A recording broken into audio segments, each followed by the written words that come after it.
ఇంకొక మాట మనందరం ఆలోచించుకోవాలి.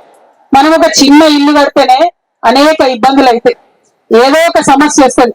ఇంత పెద్ద ప్రాజెక్ట్ కట్టి 40 లక్షల ఎకరాలకు నీళ్ళు ఇవ్వాలంటే చిన్న చిన్న సమస్యలు చాలా వస్తాయి.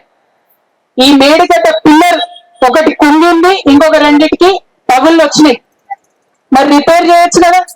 రిపేర్ చేసి కేసీఆర్ గారు ఎట్లయితే 20 లక్షల ఎకరాలకు నీళ్ళు ఇచ్చిందో ఇవ్వచ్చు కదా.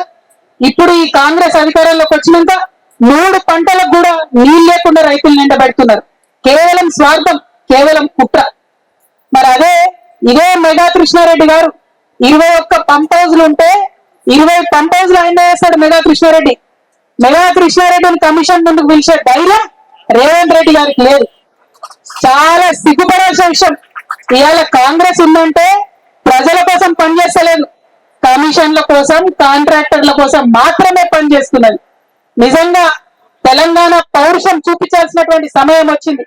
రేవంత్ రెడ్డి గారిని, కాంగ్రెస్ ప్రభుత్వాన్ని నిలదీయాల్సినటువంటి సమయం వచ్చింది. మీరు కేసీఆర్ గారికి నోటీస్ ఇచ్చే ముందు 90% పంప్ హౌజులు కట్టినటువంటి కాంట్రాక్టర్ని ఎందుకు ఇచ్చిపెట్టిందో ప్రజలకు చెప్పాల్సినటువంటి అవసరం ఉన్నది.